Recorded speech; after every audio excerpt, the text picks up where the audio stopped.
Hello everyone, it's Joey from Value TCG.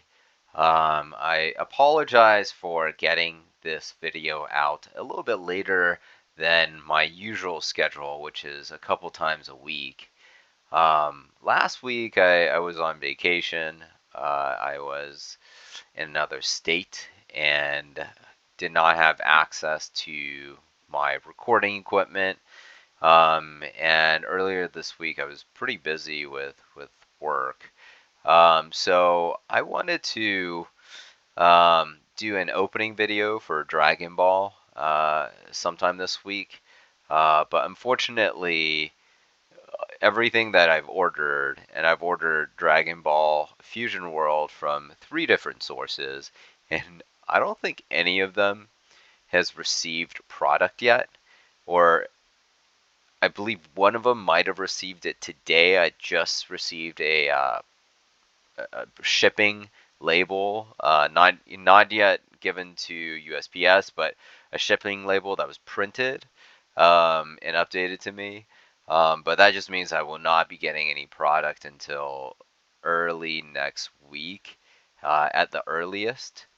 So I will probably be doing an opening video for Fusion World early next week, or maybe late next week, depending on how my travel schedule with work goes. But in any case, I did want to put out this video today, which is to talk about Hasbro's earnings and what it could mean for Wizards of the Coast, what it could mean to your, whether it's investment holdings or really equity in Wizards of the Coast products, and then what this could mean for One Piece as well, or for Bandai, right? Because it seems like Bandai might be going down not a similar path, but a path that makes me a little bit more concerned with holding a lot of inventory long term. So I'm going to talk about the earnings in just a second, but before I do that, please subscribe, and comment if you will. Love to hear from you guys about the type of content I'm creating, if this is interesting at all. If you want to see more of a certain content versus others. Love to hear from you on that. Um, and without further ado, I'm going to talk a little bit more about the Hasbro earnings, this full year earnings that we saw. And I know some other content creators have put out some comments on this. Rudy talks about this from time to time, and someone else I saw also put out a video on this. But I wanted to give it another look for everyone out there that wants to hear from you know, finance professional, someone that's actually in the industry. I've been in the financial industry for about 10 years now. So, I look at things like this on a daily basis. I just wanted to give you guys my take on it. And especially because after I listened to some of the other content creators, I really didn't feel like they had address the main points here. And especially Rudy, which I get a little bit disappointed in his comments on this. Right, he was saying something along the lines of, "Well, this was a really really great earnings report. Everything's really really great." Um, well, as you can see just on this page that I have up, it really is not. And let me just kind of dive into why this is a bad setup, right? So this is a full year performance of Hasbro over the last 12 months. And what you can see is that they have 3 business segments: Watic, consumer products, and entertainment. You see this big negative number in operating loss here. And what this really means is, if you recall, they had bought out a bunch of content. Um, they they were looking to create like, movie content and TV content. They bought out some other properties in here as well. I forget what the content was in here that they bought, but like My Little Pony or something like that. But really, what they were doing is trying to get to a point where they can talk legibly about and put out content that is good enough using the studio that they bought for Wizards of the Coast, for like Dungeons and Dragons, the movies that we've seen, and potentially even Magic TV show or something like that, Transformers, blah blah blah, and really develop the product themselves, develop the movies themselves, and then distribute that. And that was a massive mistake, right? They spent about $4 billion and they're just writing all of this off. So really, this page, I mean, this is less important. People were kind of focused on this. This is less important, right? They've written that money off. That money's already out the door. They're just saying, we're blowing out of this business altogether. And we are going to focus on what we're good at, which is Wizards of the Coast and consumer products with, other toys. So that's why I look at adjusted. You see this much smaller number, and this looks so nice, kinda, but they're still losing they're still down 44% earnings per share, year over year. But what the really big deal here is, if you look at profitability, the entire bulk of their profitability, over 100%, mind you, right? Operating profit came from Wizards of the Coast. Wizards grew 10% year over year in revenue, and it generated, I mean, this is a massive margin business, right? Like all of the other ones, we're really not making very much margin at all. Negative margin in the other ones, other segments. But it's this entire business, Hasbro entirely is floated by the strength of Wizards of the Coast and whatever digital gaming means, which I think actually is just Wizards of the Coast online. So what we're seeing is a business that is flailing, right? Diminishing overall profitability. Again, down 44% in a year. And a business that is entirely dependent on one segment.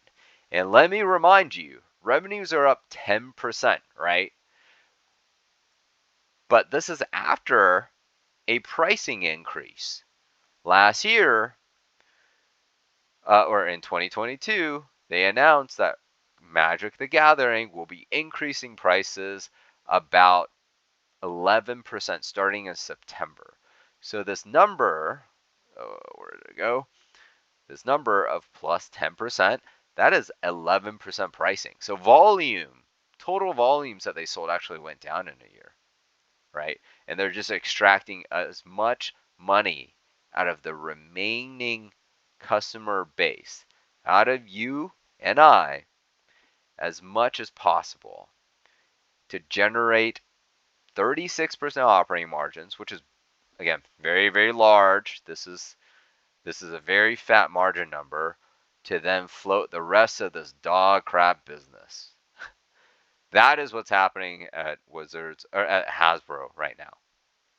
Right? So what does this mean for Watik going forward? What does this mean for Magic the Gathering?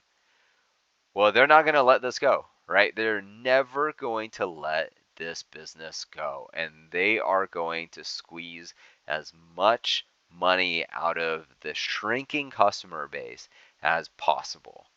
And that means potentially more price increases. They haven't talked about it, but it's possible.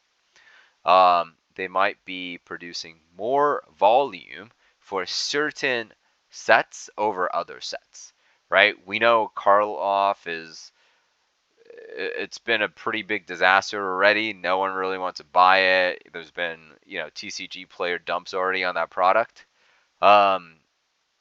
Even though Rudy continues to pump that thing, it's kind of a joke. We know that Fallout What Fallout is probably going to be is they are going to limit distribution through LGSs, which takes a lot more money from the pockets of Wizards of the Coast, and then go directly to Amazon or other direct channels where they make more money on those sales. So I think that's what's going to happen. I think the LGSs will increasingly starve on Wizards of the Coast.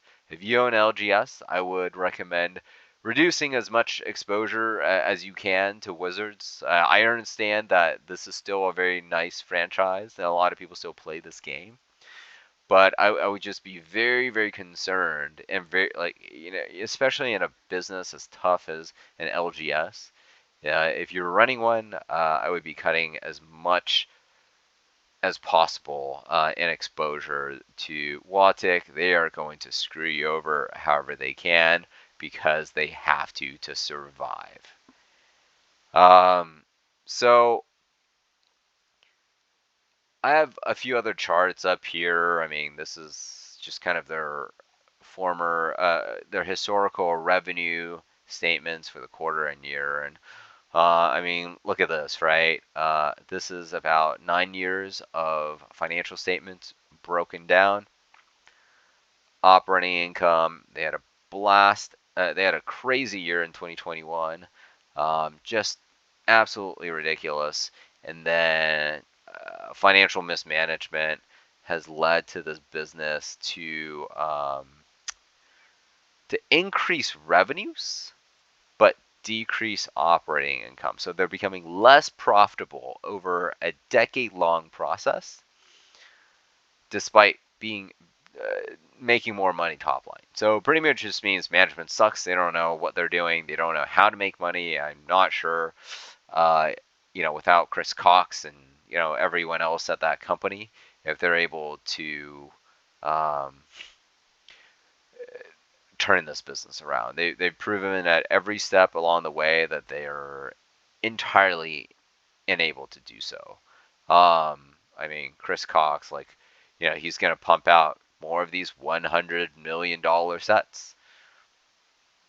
Good luck, right? Keep trying to extract as much value as you can to from your limited base, right? They even talk about Fallout, but they're actually talking about reducing the print size here, but they have to make money from somewhere else. Anyway, so that's all I wanted to talk about when it comes to Hasbro. Why, how this relates to One Piece. Look, One Piece, I think we should all be a little bit concerned that they are going to be cutting OP6, OP7, and maybe even OP8, right? Production runs for those. And they're going to be putting out other IP like Union Arena, like Dragon Ball, like rehash of Digimon. I mean, I think all of that it's very, very questionable what they're doing. And then now, some people believe that they're reprinting OP1, OP2, OP3, OP4, OP5 to then, but to put those out to satisfy, people who are, crying that they can't open those sets, and it's such a shame. But then they're going to, but Bandai is going to be taking printing capacity from OP6, OP7, OP8. Like, what are we doing? This doesn't make any sense, right? The demand, you should be trying to power creep out OP1, 2, 3, 4, 5, not print outdated cards and then have cards that are meta driving in OP6, 7, 8 that are just entirely unable to be obtained, even from a singles perspective, it seems like, for your consumers. That doesn't make any sense. Dragon Ball, I was hoping to go to a pre-release this week. The shop didn't even have any starter decks, didn't have any booster boxes. I'm not sure how the heck they were planning on running said pre-release without any product to sell. and then still charge a $25 entry fee. That made no sense to me, right? So celebration events are this weekend. I hope you guys have been able to get your hands on a decent amount of product. Um, Again, I have not, so I don't even know how how I'm gonna be able to play any games at the pre-release events this weekend, or not pre-release celebration events this weekend. Maybe, hopefully tomorrow, Walmart restocks. I'm able to luck into a couple starter decks, or else, I guess we're just gonna have to see. We're just gonna have to see how that's gonna play out. Anyways, thank you guys for listening. Thank you guys for the support of the channel. Let me know if this content was interesting to you. Please let me know if you want to see more of this or less of this. Or something in between. Thanks again. Hope you guys have a great rest of your week. I'll talk to you guys next time.